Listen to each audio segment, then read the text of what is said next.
श्रीगुरुभ्यो नमः। हरि ओम। शुक्लांबरधरं विष्णुं शशिवर्णं चतुर्भुजं प्रसन्नवदनं ध्यायेत् सर्वविघ्नोपशान्तये। योऽन्तः प्रविश्य मम वाचमिमां प्रसुप्तां सञ्जीवयेत् अखिलशक्तिधरस्वधाम्ना अन्यांश्च हस्ताचरणश्रवणत्वगादीन् प्राणान् नमो भगवते पुरुषाय तुभ्यं। हरि ओम हरि ओम हरि ओम। ಆತ್ಮೀಯ ಬಂಧುಗಳೇ, ನಾವು ಭಗವದ್ಗೀತೆಯ 5ನೇ ಅಧ್ಯಾಯವನ್ನ ಕಳೆದ ವಾರ ಮುಗಿದಿದೆ. ಇವತ್ತಿಂದ 6ನೇ ಅಧ್ಯಾಯ ಪ್ರಾರಂಭ ಆಗಬೇಕು. 6ನೇ ಅಧ್ಯಾಯ ಪ್ರಾರಂಭ ಆಗ್ತಾ ಇದೆ. 6ನೇ ಅಧ್ಯಾಯದಲ್ಲಿ ಇದಕ್ಕೆ ಹೆಸರು ಧ್ಯಾನ ಯೋಗ ಅಂತ ಇದಕ್ಕೆ ಹೆಸರು, ಅಥವಾ ಇನ್ನೊಂದು ಹೆಸರಿದೆ ಆತ್ಮ ಸಂಯಮ ಯೋಗ. ಅಂದ್ರೆ ಮನಸ್ಸನ್ನ ಸಂಯಮ ಮಾಡ್ತಕ್ಕಂಥದ್ದು ಹೇಗೆ ಅಂತ ತಿಳಿಸ್ಕೊಡ್ತಕ್ಕಂಥ ಅಧ್ಯಾಯ ಇದು 6ನೇ ಅಧ್ಯಾಯ. ಸೊ ಹೊಸಬ್ರು 1-2-3 ಜನ ಬಂದಿರಬಹುದೇನೋ, ಅವ್ರಿಗೋಸ್ಕರ ಹೇಳ್ತಾ ಇದ್ದೀನಿ. ನಾವು ಈ ಶ್ಲೋಕಗಳೆಲ್ಲ ಕೂಡ ಅನುಷ್ಟಪ್ ಛಂದಸ್ ಅಂತ ಇದೆ. ಅಂದ್ರೆ ಒಟ್ಟು 32 ಅಕ್ಷರ ಇರುತ್ತೆ. 16 ಅಕ್ಷರದ ಸಾಲುಗಳು. 8 ಅಕ್ಷರಕ್ಕೆ ನಾವು ಸ್ವಲ್ಪ ನಿಲ್ಲಿಸ್ಕೊಂಡು ಪಾಸ್ ಕೊಟ್ಟು ಹೇಳಬೇಕು. ಮತ್ತು ಪದ ವಿಭಾಗ ಮಾಡೋದನ್ನು ಹೇಳ್ಕೊಡುತ್ತೆ, ಅದನ್ನು ಕಲ್ತ್ಕೊಳ್ಬೇಕು. ಪದಗಳ ಅರ್ಥ ತಿಳ್ಕೊಳ್ಬೇಕು, ಒಟ್ಟರ್ಥ ತಿಳ್ಕೊಳ್ಬೇಕು. ಮತ್ತು ಆಮೇಲೆ ಇದನ್ನ ನಮ್ಮ ಜೀವನಕ್ಕೆ ಇಂಪ್ಲಿಮೆಂಟ್ ಮಾಡ್ಕೋಬೇಕು, ಅಳವಡಿಸ್ಕೋಬೇಕು. ಅದಕ್ಕೂ ಪ್ರಯತ್ನ ಮಾಡಬೇಕು. ಒಟ್ಟಾರೆ ಅಂತಂದ್ರೆ ಭಗವದ್ಗೀತೆ ಕಲಿತ ನಂತರ ನಮ್ಮ ಜೀವನದ ಶೈಲಿ, ನಮ್ಮ ವಿಷನ್ ಆಫ್ ಲೈಫ್, ನಾವು ಅಂದ್ರೆ ಜೀವನ ನೋಡ್ತಕ್ಕಂಥ ದೃಷ್ಟಿಕೋನ, ಅದು ಬದಲಾಯಿಸ್ಬೇಕು. ಇದು ಭಗವದ್ಗೀತೆಯ ಫಲ ನಮಗಾಗಬೇಕು. ಯಾವಾಗಲೂ ಬರುತ್ತೆ ಪುಣ್ಯ ನೋಡ್ಕೊಳ್ಳೋಣ, ಆ ಥರದ್ದೆಲ್ಲ ಇರಬಾರ್ದು. ನಿರಂತರ ಶ್ರದ್ಧೆಯಿಂದ ಕೇಳಬೇಕು. ಹೊಸದಾಗಿ ಬಂದಿರತಕ್ಕಂಥವ್ರು 1 ವಾರ 15 ದಿವಸ ಕೇಳಿ, ಅಲ್ಲಿ ತನಕ ಆಸಕ್ತಿ ಬರಲ್ಲ. ಆಸಕ್ತಿ ಬಂದ ನಂತರ ನೀವು ಬಿಡಲ್ಲ. ಅದಕ್ಕೋಸ್ಕರವೇ ಒಂದು ಸಾತತ್ಯದಿಂದ ಕೇಳ್ತಕ್ಕಂಥ ಅಭ್ಯಾಸ ಮಾಡ್ಬೇಕು. ಇರ್ಲಿ. ಈಗ ಅಥ 6ೋಧ್ಯಾಯ ಆತ್ಮ ಸಂಯಮ ಯೋಗ. ಈ ಭಗವಾನ್ ವಾಚ ಅನಾಶ್ರಿತಃ ಕರ್ಮ ಫಲಂ ಕಾರ್ಯಂ ಕರ್ಮ ಕರೋತಿ ಯಃ ಸ ಸನ್ಯಾಸಿ ಚ ಯೋಗಿ ಚ ನ ನಿರಗ್ನಿರ್ನ ಚಾಕ್ರಿಯಃ. ಇಲ್ಲಿ ಸುಮಾರು ಸರಿ ಪ್ರತಿ ಶ್ಲೋಕದಲ್ಲೂ ಚಾ ಬರುತ್ತೆ. ಚಾ ಅಂತಂದ್ರೆ ಮತ್ತು ಅಂತ. ಈಗ ಶ್ಲೋಕ ಈ ರೀತಿ ಹೇಳಬೇಕು. ಅದಾದ್ಮೇಲೆ ಪದ ವಿಭಾಗ.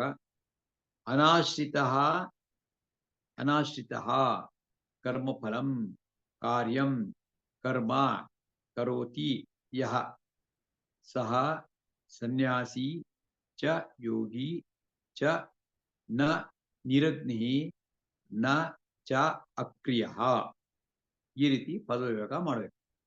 ಅದಕ್ಕೆ ಯಾರು ಹೊಸದಾಗಿ ಬಂದಿದ್ದೀರಿ ಅಂತವ್ರು ಕೂಡ ಗೋರಖ್ಪುರ್ ಪಬ್ಲಿಕೇಶನ್ ಪುಸ್ತಕ ಒಂದು 80 ರೂಪಾಯಿ ಆಗತ್ತೆ. ಆ ಪುಸ್ತಕ ನೋಡ್ಕೊಂಡ್ರೆ ಗೊತ್ತಾಗತ್ತೆ. ಇಲ್ಲ ಅಂದ್ರೆ ಇಸ್ಕಾನ್ ಪುಸ್ತಕ ಇದ್ರು ಅದ್ರೂ ಪದ ವಿಭಾಗ ಇರ್ತಕ್ಕಂಥ ಇಸ್ಕಾನ್ ಪುಸ್ತಕ ಇಟ್ಕೋಬೇಕು. ರೈಟ್. ಇವಾಗ ಅರ್ಥ ನೋಡೋಣ. ಅನಾಶ್ರಿತ ಅಂತಂದ್ರೆ ಏನು ಅಂತಂದ್ರೆ ಆಶ್ರಯ ಮಾಡ್ಕೊಂಡಿರೋದಕ್ಕೆ ಆಶ್ರಯ ಅಂತ. ಆಶ್ರಯ ಮಾಡ್ಕೊಳ್ದೇ ಇದ್ರೆ ಅನಾಶ್ರಿತ ಅಂತ. ಇಂಗ್ಲಿಷ್ ಇದೆಯಲ್ವಾ, ವಾಂಟೆಡ್, ಅನ್ವಾಂಟೆಡ್, ಅನ್ಡಿಸೈರ್ಡ್, UN ಅನ್ನತ್ತಿದೆ. ಅದೇ ಅರ್ಥ ಸಂಸ್ಕೃತದಲ್ಲಿ ಆ ಬಂದ್ರೆ ನಿಷೇಧಾತ್ಮಕ ಶಬ್ದ. ಅನಾಶ್ರಿತ ಯಾರು ಇದನ್ನ ಆಶ್ರಯ ಮಾಡ್ಕೊಂಡಿರೋದಿಲ್ವೋ, ಯಾವ್ದನ್ನ ಅಂದ್ರೆ ಕಾರ್ಯಂ ಕರ್ಮ ಫಲಂ, ಕಾರ್ಯಂ ಕರ್ಮದ ಫಲವನ್ನ, ಯಾವುದೋ ಒಂದು ಕರ್ಮ ಮಾಡ್ತೀವಿ, ಆ ಫಲ ನಮಗೆ ಬರಬೇಕು, ಅದನ್ನ ಪ್ರಸಿದ್ಧಿ ಕೀರ್ತಿ ಲಾಭ ಎಲ್ಲ ನನಗೆ ಬರಬೇಕು ಅಂತಂದ್ರೆ ಅದು ಕರ್ಮ ಕಾರ್ಯಂ. ಕರ್ತವ್ಯ ಕರ್ಮ ಮಾಡಬೇಕು. ನಾವು ನನಗೇನು ಲಾಭ ಅಂತ ಮಾಡಬಾರ್ದು. ತಂದೆ ತಾಯಿಗಳು ಮಕ್ಕಳನ್ನ ಚೆನ್ನಾಗಿ ಸಾಕಬೇಕು, ಇದು ಕರ್ತವ್ಯ ಕರ್ಮ. ನನಗೇನು ಸಿಗತ್ತೆ ಅಂತ ಲೆಕ್ಕ ಹಾಕೊಂಡ್ರೆ ತಪ್ಪಾಗತ್ತೆ. ಅರ್ಧ ಇದನ್ನ ಕರ್ಮ ಫಲವನ್ನ ಅನಾಶ್ರಿತ ಆಶ್ರಯ ಮಾಡ್ಕೊಳ್ದೆ. ಕರ್ಮ ಕಾರ್ಯಂ ಫಲಂ ಅನಾಶ್ರಿತ. ಹಾಗೇನೆ ತಾಯಿನ ಮಗು ನೋಡ್ಕೊಳ್ತಾಳೆ, ನನಗೇನ್ ಸಿಗುತ್ತೆ ಅಂತ ಮನಸ್ಸಲ್ಲಿ ಬರಲೇಬಾರದು. ಕರ್ತವ್ಯ ಕರ್ಮ ನಾವು ಚೆನ್ನಾಗಿ ಮಾಡ್ಬೇಕು. ಹೀಗೆ ಕರ್ಮ ಫಲವನ್ನು ಆಶ್ರಯ ಮಾಡ್ಕೊಳ್ಳದೆ ಯಾರು ಯಹ ಕರ್ಮ ಕರೋತಿ, ಯಾರು ಕರ್ಮವನ್ನು ಕರೋತಿ ಮಾಡುತ್ತಾರೋ, ಅರ್ಥ ಆಯ್ತಲ್ಲ? ಯಾರು ಯಹ ಕಾರ್ಯಂ ಕರ್ಮ ಕಾರ್ಯಂ ಕರೋತಿ ಕರ್ಮಫಲಂ ಅನಾಶ್ರಿತ, ಕರ್ಮಫಲವನ್ನ ಅನಾಶ್ರಯ ಅಂದ್ರೆ ಆಶ್ರಯ ಮಾಡ್ಕೊಳ್ಳದೆ, ಫಲವನ್ನು ಅಪೇಕ್ಷೆ ಮಾಡ್ಕೊಳ್ಳದೆ ಕರ್ಮಗಳನ್ನು ಮಾಡುತ್ತಾರೋ ಅಂತವರು ಸಹ ಸನ್ಯಾಸಿ, ಅಂತ ಅವ್ರಿಗೆ ಸನ್ಯಾಸಿ ಅಂತ ಕರೀತಾರೆ. ಸಾಮಾನ್ಯವಾಗಿ ಸನ್ಯಾಸಿ ಶಬ್ದದಲ್ಲಿ ಯಾರು ತಲೆ ಬೋಳಿಸ್ಕೊಂಡಿರ್ತಾರೆ, ಮತ್ತೆ ಯಾರು ಕಾವಿ ಬಟ್ಟೆ ಹಾಕೊಂಡಿರ್ತಾರೆ, ದಂಡೆ ಹಾಕೊಂಡಿರ್ತಾರೆ, ಅವ್ರು ಮಾತ್ರ ಸನ್ಯಾಸಿ ಅಂತ ಕರ್ಕೋಬಾರ್ದು. ಪ್ರತಿಯೊಬ್ಬರು ನಾವುಗಳು ಸನ್ಯಾಸಿಗಳಾಗಬಹುದು. ಹೇಗೆ ಅಂತಂದ್ರೆ ಕರ್ಮ ಫಲನ ಆಶ್ರಯ ಮಾಡ್ಕೊಳ್ಳದೆ, ಶ್ರದ್ಧೆಯಿಂದ ಕೆಲಸ ಮಾಡದೆ ಸನ್ಯಾಸ, ನ್ಯಾಸನೇ ಬಿಡುವುದು. ಕರ್ಮಫಲ ಬಿಟ್ಟಿರ್ತಾರೆ, ಕರ್ಮಫಲ ಬಿಟ್ಟಂತವರೆಲ್ಲ ಸನ್ಯಾಸಿಗಳು ಅಂತ. ಸಹ ಸನ್ಯಾಸಿ ಚ ಮತ್ತು ಯೋಗಿ, ಯೋಗಿನೂ ಹೌದು, ಕರ್ಮಯೋಗಿಗಳು ಅಂತ ಯೋಗಿ. ಚ ಮತ್ತು ನಿರಗ್ನಿ ನಚ ಅಕ್ರಿಯ, ಯಾರು ಅಗ್ನಿ ಕಾರ್ಯವನ್ನ ಮಾಡುವುದಿಲ್ವೋ ಅಥವಾ ಯಾವುದೇ ಕ್ರಿಯ ಚ ಅಕ್ರಿಯ, ಕ್ರಿಯಾ ಅಂದ್ರೆ ಕೆಲಸ ಮಾಡೋದು, ಕರ್ಮ ಮಾಡೋದು. ಅಕ್ರಿಯ ಅಂದ್ರೆ ಕರ್ಮ ಮಾಡದೇ ಇರತಕ್ಕಂಥದ್ದು. ಅಂತವ್ರು ಮಾತ್ರ ಅಂತವ್ರು ಮಾತ್ರ ಸನ್ಯಾಸಿಗಳಲ್ಲ, ಅಂತವ್ರು ಮಾತ್ರ ಸನ್ಯಾಸಿಗಳಲ್ಲ.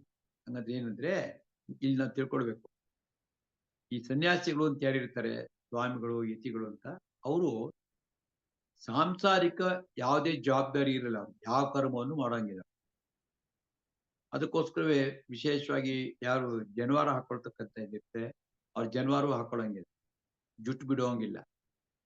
ಅದೆಲ್ಲ ಗೃಹಸ್ಥನ ಒಂದು ಲಕ್ಷಣಗಳು, ಯಾವುದೂ ಇಲ್ಲ. ಅವ್ರು ಕಾವಿ ಬಟ್ಟೆಯನ್ನು ಹಾಕೊಳ್ತಾರೆ, ತಲೆ ಬೋಳಿಸಿರ್ತಾರೆ. ಅದಾದ ನಂತರ ಅವ್ರು ಯಾವುದೇ ಇರ್ತಂತ ಯಜ್ಞ ಹವನ ಹೋಮ ಮಾಡೋಂಗಿಲ್ಲ. ಮತ್ತು ಅವ್ರು ಯಾವ್ಯಾವ ರೀತಿಯಂತ ಕೆಲಸನೂ ಮಾಡೋಂಗಿಲ್ಲ. ಕೆಲಸ ಅಂದ್ರೆ ನಂತರ ದುಡಿಯೋದಿಲ್ಲ, ಆಫೀಸ್ಗೆ ಹೋಗೋದಾಗ್ಲಿ ಬಿಸ್ನೆಸ್ ಮಾಡೋದಾಗ್ಲಿ ಒಂದು ಮಾಡೋಂಗಿಲ್ಲ. ಮತ್ತೆ ಹೆಂಗ್ ಬದುಕಬೇಕು?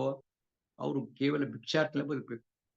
ಒಂದು 4-7 ಮನೆಗೆ ಹೋಗ್ಬೇಕು, ಭವತಿ ಭಿಕ್ಷಾ ಅಂತ ಏನ್ ತಿನ್ಬೇಕು, ಅವ್ರು ಕೊಟ್ಟಂತ ಭಿಕ್ಷೆನಲ್ಲಿ ಇರಬೇಕು ಅಂತ ನಿಯಮ ಇತ್ತು. ಈಗ ಕಾಲದ ಒಂದು ವ್ಯತ್ಯಾಸ ಆಗಿರೋದ್ರಿಂದ ಇವಾಗ ಸ್ವಲ್ಪ ಅದೆಲ್ಲ ಸಡಿಲ ಆಗಿದೆ, ಆ ಥರದ್ದು ಮಾಡೋದಿಲ್ಲ. ಹಂಗೆ ಅದ್ರ ಬದಲಾಗಿ ಅವರು ತಾವೇ ಯಾವ್ದು ಪ್ರಿಪೇರ್ ಮಾಡ್ಕೊಳಂಗಿಲ್ಲ ಅಂತ ಆ ರೀತಿ ಮಾಡ್ಕೊಂಡು ಮಠಗಳಲ್ಲಿ ಇರ್ತಾರೆ ಅವ್ರು, ಅಂತ ಭಿಕ್ಷುಗಳು ಅಂತಾನು ಕರೀತಾರೆ ಅವ್ರು. ಸೊ ಹಂಗೆ ಯಾರು ಕೇವಲ ಅಗ್ನಿ ಕಾರ್ಯ ಮಾಡೋಲ್ಲ, ಸಂಸಾರದ ಜವಾಬ್ದಾರಿ ಇಲ್ಲ ಅಂತ ಅವ್ರು ಮಾತ್ರ ಸನ್ಯಾಸಿಗಳಲ್ಲ. ಯಾರು ಕರ್ಮಫಲಂ ಅನಾಶ್ರಿತ ಕಾರ್ಯಂ ಯಹ ಕರೋತಿ, ಯಹ ಕರ್ಮ ಕರೋತಿ ಸಹ ಸನ್ಯಾಸಿ. ಕೇವಲ ನಿರಗ್ನಿ ಅಂದ್ರೆ ಅಗ್ನಿ ಕಾರ್ಯ ಅಥವಾ ಯಜ್ಞ ಯಾಗ ಮಾಡಲ್ಲ ಅನ್ನೋದಾಗ್ಲಿ, ಅಥವಾ ಯಾವುದೇ ಸಂಸಾರದ ಕೆಲಸ ಕರ್ಮಗಳನ್ನು ಮಾಡುವುದಿಲ್ಲ ಅಂತಾಗ್ಲಿ ಅವ್ರು ಮಾತ್ರ ಅಲ್ಲ ಅಂತ ಈ ಶ್ಲೋಕದ ಅರ್ಥ. ಅನಾಶ್ರಿತ ಕರ್ಮಫಲಂ ಕಾರ್ಯಂ ಕರ್ಮ ಕರೋತಿ ಯಹ ಸಹ ಸನ್ಯಾಸಿ ಚ ಯೋಗಿ ಚ, ಸನ್ಯಾಸಿನೇ ಹೌದು, ಜೊತೆಗೆ ಕರ್ಮಯೋಗಿನೂ ಹೌದು. ನ ನಿರಗ್ನಿ ನ ಅಚ ಅಕ್ರಿಯ, ಕ್ರಿಯಾ ಅಂದ್ರೆ ಕೆಲಸ ಮಾಡುದು, ಅಕ್ರಿಯ ಅಂದ್ರೆ ಏನು ಮಾಡದೇ ಇರ್ತಕ್ಕಂಥ ಅಲ್ಲ, ಅವ್ರು ಮಾತ್ರ ಅಲ್ಲ ಅಂತ. ಕರ್ಮ ಸನ್ಯಾಸ ಅಂತ ಹೇಳ್ತಾರೆ ಅದಕ್ಕೆ. ಯಾರಿಗೆ? ಸನ್ಯಾಸಿಗಳಿಗೆ ಯಾವುದೇ ರೀತಿಯ ಅಂತ ನಿಬಂಧನೆಗಳಿಲ್ಲ. ಅವ್ರಿಗೆ ಕೇವಲ ಜ್ಞಾನಕ್ಕೋಸ್ಕರ ಬದುಕಬೇಕು, ಅವ್ರು ತಪಸ್ಸನ್ನು ಮಾಡಬೇಕು. ಹಂಗಾಗಿ ಅವರು ಜುಟ್ಟು ಜಾನುವಾರುಗಳಾಗ್ಲಿ ಅಥವಾ ಮನೆ ಮಠ ಹಣ ಕಾಸು ಒಂದು ಮುಟ್ಟಂಗಿಲ್ಲ. ಈ ಶ್ಲೋಕದ ಅರ್ಥ ಅದು. ಒಂದ್ಸರಿ ಶ್ಲೋಕ ಓದ್ತೀನಿ, ನೋಡ್ಕೊಳ್ಳಿ, ಕೊನೆಗೆಲ್ಲ ಹೇಳ್ಕೊಟ್ಟಾಗ ಎಲ್ರು ಹೇಳಿ. ಶ್ರೀ ಭಗವಾನ್ ವಾಚ, ಅಂದ್ರೆ ಇದಕ್ಕೆ ನಿಷ್ಕಾಮ ಕರ್ಮಯೋಗಿ ಅಂತ ಹೇಳ್ತಾರೆ. ನಿಷ್ಕಾಮ, ಕಾಮ ಅಂದ್ರೆ ಬಯಕೆಗಳು, ನಿಷ್ಕಾಮ ಅಂದ್ರೆ ಏನನ್ನು ಬಯಸದೆ ಮಾಡ್ತಕ್ಕಂಥವ್ರು ಕರ್ಮಯೋಗಿ. ಅನಾಶ್ರಿತ ಕರ್ಮ ಫಲಂ ಕಾರ್ಯಂ ಕರ್ಮ ಕರೋತಿ ಯಃ ಸ ಸನ್ಯಾಸಿ ಚ ಯೋಗಿ ಚ ನ ನಿರಗ್ನಿರ್ನ ಚ ಅಕ್ರಿಯಃ, ನ ನಿರಗ್ನಿ ನ ಚ ಅಕ್ರಿಯಃ. ಎರಡನೇ ಶ್ಲೋಕ. ಯಂ ಸನ್ಯಾಸಮಿತಿ ಪ್ರಾಹುಃ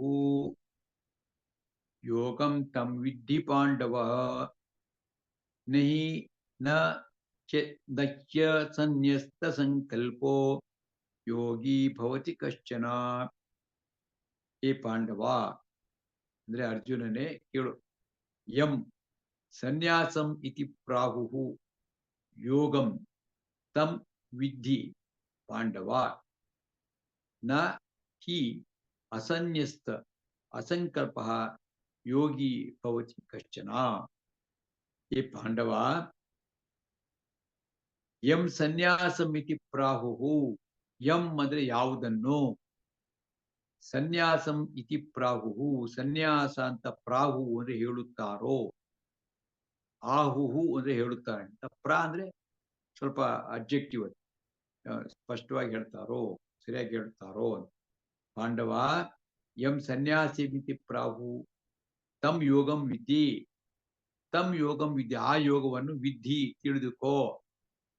ವಿದ್ಯೆನೂ ಸುಮಾರು ಕಡೆ ಬಂದಿದೆ, ಅದನ್ನ ನೆನಪಿಟ್ಕೊಳ್ಬೇಕು. ವಿದ್ಯೆ ತಿಳಿದುಕೋ. ಹಿ ಹಿ ಏಕೆಂದರೆ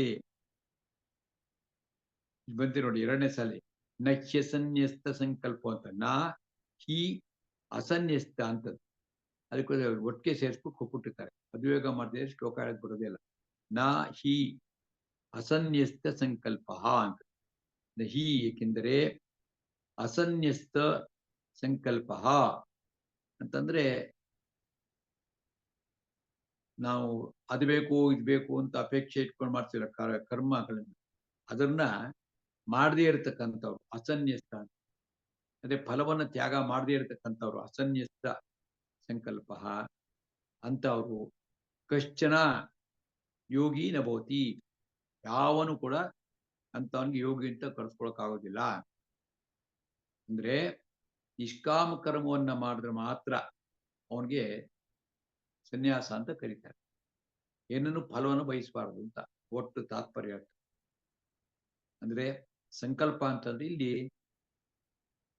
ಸಂಕಲ್ಪಗಳು ತ್ಯಾಗ ಅಂತಂದ್ರೆ ನಮ್ಗೆ ಅದ್ ಬೇಕು ಇದು ಬೇಕು ಅಂತ ಯೋಚನೆ ಮಾಡಿದ್ರೆ ಅದೆಲ್ಲ ತ್ಯಾಗ ಮಾಡಿರ್ಬೇಕು. ನಿಷ್ಕಾಮ ಕರ್ಮವನ್ನು ಮಾಡ್ಬೇಕು. ಅದಕ್ಕೆ ಯಾವಾಗಲೂ ಉದಾಹರಣೆ ಕೊಡೋದು ಇದೇನೆ, ಏನಂತಂದ್ರೆ ಸೇವೆ ಮಾಡೋದು. ಕನ್ನಡದಲ್ಲಿ ಅಥವಾ ಸಂಸ್ಕೃತದಲ್ಲಿ ನಮ್ಮ ಭಾಷೆಗಳು, ಈ ಭಾರತೀಯ ಭಾಷೆಯಲ್ಲಿ ಸೇವೆ ಅಂತಿದ್ದೇವೆ. ಸೇವೆ ಅಂದ್ರೆ ಏನು? ಇಂಗ್ಲಿಷ್ ಟ್ರಾನ್ಸ್ಲೇಟ್ ಮಾಡಿ ಹೇಳಿದೇನಂತೆ ಸರ್ವಿಸ್ ಅಂತ. ಸರ್ವಿಸ್ ಅಲ್ಲ, ಯಾಕಂದ್ರೆ ಸರ್ವಿಸ್ ಅಂತಂದ್ರೆ ಅಲ್ಲಿ ದುಡ್ಡಿಸ್ಕೊತಾರಲ್ಲ.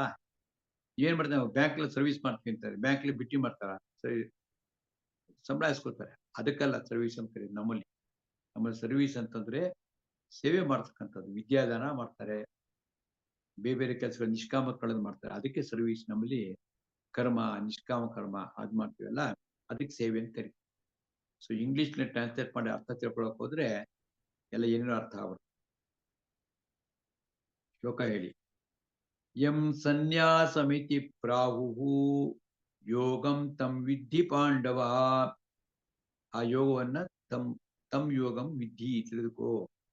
ನಹಿ ಅಸನ್ಯಸ್ತ ಸಂಕಲ್ಪ ಯೋಗಿ ಭವತಿ ಕಶ್ಚನ ಅಂತವನೆಂದೂ ಕೂಡ ಯೋಗಿ ಆಗುವುದಿಲ್ಲ.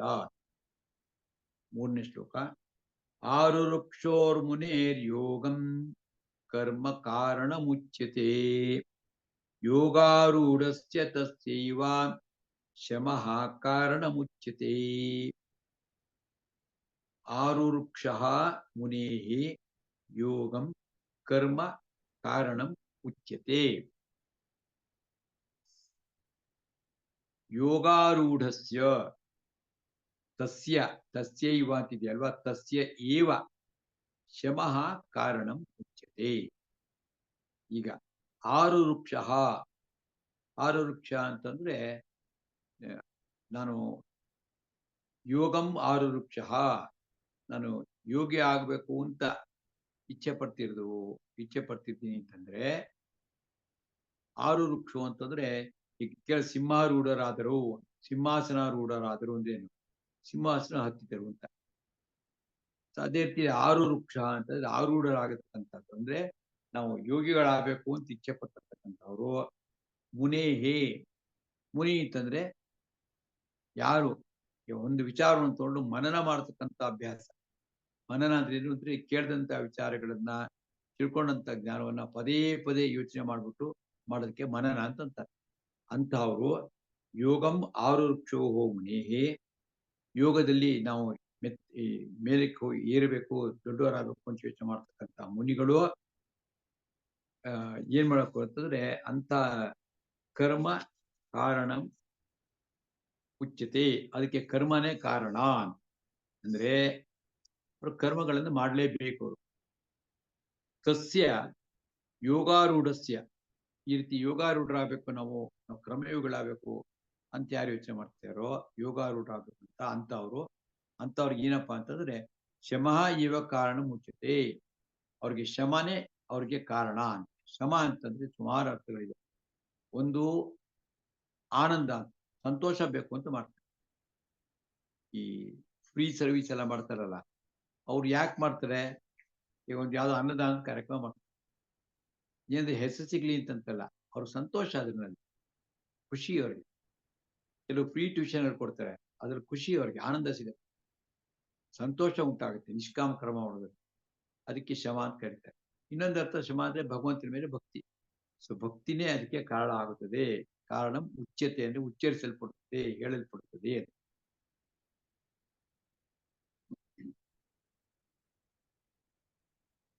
ಅಂದ್ರೆ ನಿಷ್ಕಾಮ ಕರ್ಮ ಮಾಡಬೇಕು ಅಂತ ಒತ್ತು ಹೇಳ್ತಾ ಇರೋ, ಆವಾಗ ನಾವು ಕರ್ಮಯೋಗಿಗಳು ಅಂತ ಆಗ್ತೀವಿ, ಧ್ಯಾನ ಯೋಗಿ ಅಂತ ಆಗ್ತೀವಿ, ಜ್ಞಾನ ಯೋಗಿ ಅಂತ ಆಗ್ತೀವಿ, ಏನ್ ಬೇಕಾದ್ರೆ ಎಲ್ಲದರಲ್ಲೂ ಪ್ರಾಫಿಟ್ಟೇ ಯೋಚನೆ ಮಾಡ್ತಾ ಇರ್ತಕ್ಕಂಥ ಅವ್ರಿಗೆ ಇದೆಲ್ಲ ಸಾಧ್ಯ ಆಗುತ್ತೆ. ಏನ್ ಹೇಳಿದ್ರು ಅದಕ್ಕೆ ನಂಗೇನ್ ಸಿಗತ್ತೆ, ನಂಗೇನ್ ಸಿಗತ್ತೆ, ಆ ಸ್ವಭಾವ ಇದೆಯಲ್ಲ, ಅದರಿಂದ ಏನಾಗ್ತದೆ ಅಂತಂದ್ರೆ ಅವ್ರಿಗೆ ಹುಡುಕೋದೇ, ನಮ್ಗೆ ಯಾವ್ದು ಪ್ರಾಫಿಟ್ ಸಿಗುತ್ತೋ ಅದ್ ಮಾಡೋಣ ಅಂತ ಹೊಡ್ತಾರೆ, ದುಡ್ಡಂದೇ ಲೆಕ್ಕಾಚಾರ. ಹಂಗಿದ್ದಂಥವ್ರಿಗೆ ಆಗೋದಿಲ್ಲ. ನಿಷ್ಕಾಮದೆ ಏನನ್ನೂ ಬಯಸದೆ ಸೇವೆ ಮಾಡ್ತಕ್ಕಂಥ ಸ್ವಭಾವ ಇತ್ತಂದ್ರೆ ಅವನು ಯೋಗಿ ಆಗುತ್ತಾನೆ. ಆರುರುಕ್ಷ ಮುನೇಹೇ ಯೋಗಂ ಕರ್ಮ ಕಾರಣಂ ಉಚ್ಯತೆ, ಅದೇ ಕಾರಣವಾಗುತ್ತದೆ. ಯೋಗಾರೂಢಸ್ಯ ತಸ್ಯ ಏವ ಶಮಃ ಕಾರಣ ಮುಚ್ಯತೆ. ಯೋಗಾರೂಢರಾಗಬೇಕು, ನಾವು ಒಳ್ಳೆ ಕರ್ಮಯೋಗಿ ಅಂತ ಅನ್ಸ್ಕೋಬೇಕು ಹಾಗೆ, ಅಥವಾ ಧ್ಯಾನ ಯೋಗಿ ಅಂತ ಅನ್ಸ್ಬೇಕು ಅಂತಂದ್ರೆ ಅಂತವ್ರಿಗೆ ಶಮಃ ಅಂದ್ರೆ ಭಕ್ತಿ ಮತ್ತು ಆನಂದ, ಅದರದ್ದು ಅವ್ರಿಗೆ ಅದಿದ್ರೆ ಅವ್ರಿಗಾಗತ್ತೆ, ಇಲ್ಲದೇ ಆಗೋದಿಲ್ಲ ಅಂತ ಶ್ಲೋಕ ಹೇಳಿದ್ನ. ಇಂಕು ಹೇಳ್ತೇವೆ.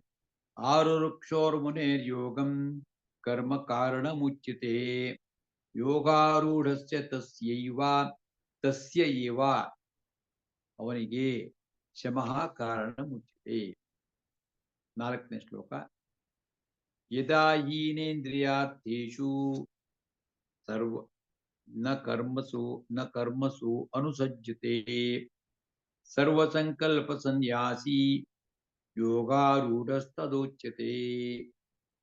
ಯದಾ ಹಿ ನೇಂದ್ರಿಯಾರ್ಥೇಶು ಅಂತಿದೆ ಅಲ್ಲಿ, ನ ಇಂದ್ರಿಯಾರ್ಥೇಶು ಅಂತ ಅರ್ಥ ಮಾಡಬೇಕು. ನ ಇಂದ್ರಿಯಾರ್ಥೇಶು ನ ಕರ್ಮಸು ಅನುಷಜ್ಯತೆ ಸರ್ವ ಸಂಕಲ್ಪ ಸನ್ಯಾಸಿ ಯೋಗಾರೂಢ ತದಾ ಉಚ್ಯತೆ.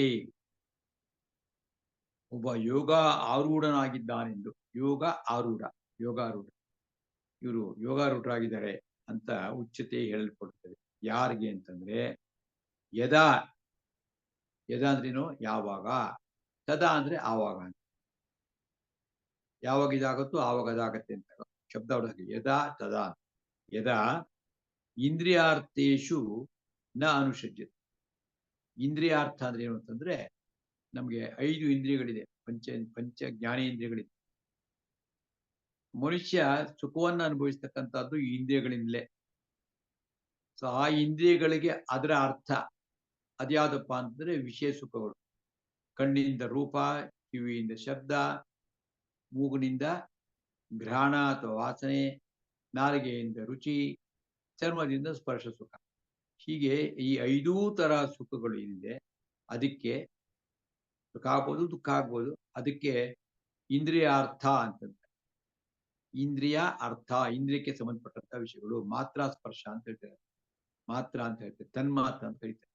ಹೀಗೆ ಯಾವಾಗ ಈ ಅಂದ್ರೆ ಏಕೆಂದರೆ ನಾವೇನು ಬರ್ತೀವಿ, ಇಂದ್ರಿಯಾರ್ಥೇಶು ಕೇವಲ ಇಂದ್ರಿಯ ಸುಖಗಳಲ್ಲಿ, ಅಂತ ಕರ್ಮಗಳಲ್ಲಿ, ಕರ್ಮಸು ಅಂತ ಕರ್ಮ, ಇಂದ್ರಿಯಾರ್ಥೇಶು ಕರ್ಮಸು ಅಂತ ಕರ್ಮಗಳಲ್ಲಿ ನ ಅನುಷಜ್ಯತೆ ಅದರಲ್ಲಿ ಆಸಕ್ತನಾಗುವುದಿಲ್ಲವೋ, ಅನುಷಜ್ಯತೆ.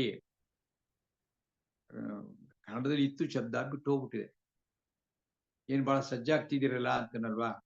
ಸಜ್ಜಾಗುವುದು ಅಂತಂದು ಸಂಸ್ಕೃತ ಬಂದಿರತಕ್ಕಂಥ ಶಬ್ದ ಅದು. ಅಂದ್ರೆ ಏನ್ ರೆಡಿ ಆಗ್ತಿದ್ದೀರಲ್ಲ ಅದಕ್ಕೆ, ಏನು ಬಹಳ ಸಜ್ಜಾಗ್ತಿದ್ದೀರಲ್ಲ ಅಂತ ಕೇಳೋದು.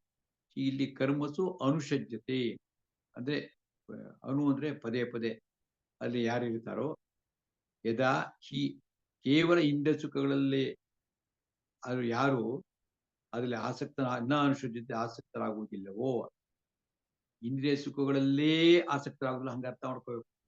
ಯಾಕಂದ್ರೆ ಕಣ್ಣಿರದೆ ರೂಪ ನೋಡಕ್ಕೆ ಇರೋದು, ನಮ್ಮ ಇಂದ್ರಿಯಗಳು ಇರದೆ ನಮಗೆ ಉಪಯೋಗಿಸ್ಕೊಳಕ್ಕೆ ಇರೋಂಥದ್ದು, ಬದುಕಕ್ಕೆ ಬೇಕಾಗಿರೋಂಥದ್ದು. ಆದ್ರೆ ಅದರಲ್ಲೇ ಮುಳುಗೋಗ್ಬಿಟ್ರಂಗೆ ಜೀವನ ಪೂರ್ತಿ ತಿನ್ನೋ ಚಪ್ಪಲ ಅದರಲ್ಲೇ ಮುಳುಗೋಗ್ಬಿಡೋದು, ಹೀಗೆಲ್ಲ ಆಗಬಾರ್ದು.